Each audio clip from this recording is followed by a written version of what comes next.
Puji Tuhan, Shalom Bapak Ibu Saudara yang terkasih dalam Tuhan. Apa kabarnya? Saya percaya bahwa kita semua dalam keadaan yang sehat, amin.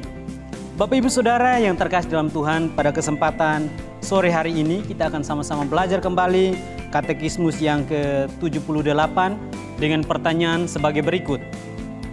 Pertanyaan buat kita, apa yang dilarang dalam perintah ke-9? Saya ulangi sekali lagi. Apa yang dilarang di dalam perintah yang ke-9? Bapak Ibu Saudara, jawaban buat kita, perintah yang ke-9 melarang segala sesuatu yang merugikan kebenaran, merusak nama baik kita sendiri, ataupun nama baik sesama kita.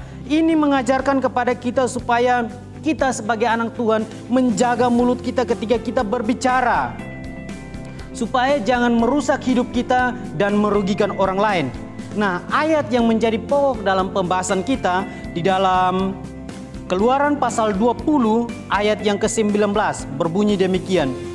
Jangan mengucapkan saksi dusta terhadap sesamamu.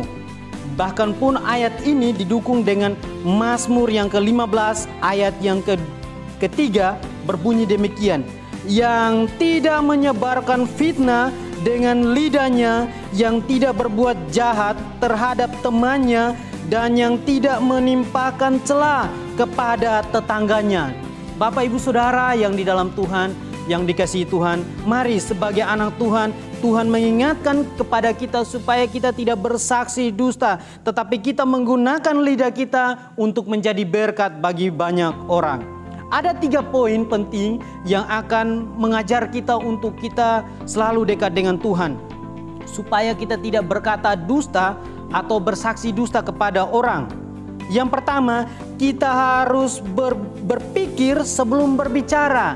Nah, sebagai anak Tuhan, Tuhan mau mengingatkan kepada kita supaya segala sesuatu yang kita katakan, Tuhan mau kita terlebih dahulu berpikir sebelum kita berkata. Karena sebagai anak Tuhan, terkadang kita hanya main ngomong, berbicara saja tanpa kita berpikir apakah itu menyakitkan orang lain atau tidak.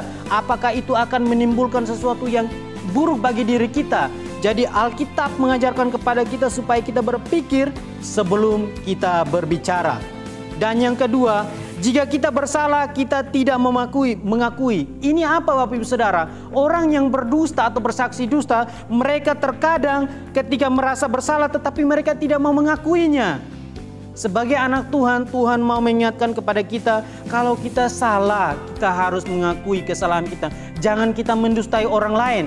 Karena memang natur manusia ketika mereka berdosa, jatuh dalam dosa, ketika mereka bersalah, maka mereka akan berusaha atau mewujudkan dengan cara untuk menyalahkan orang lain, tidak mengakui kesalahannya. Sebagai anak Tuhan, kita diingatkan Bapak Ibu Saudara, supaya ketika kita bersalah, kita harus bertanggung jawab, kita harus mengakui kesalahan kita.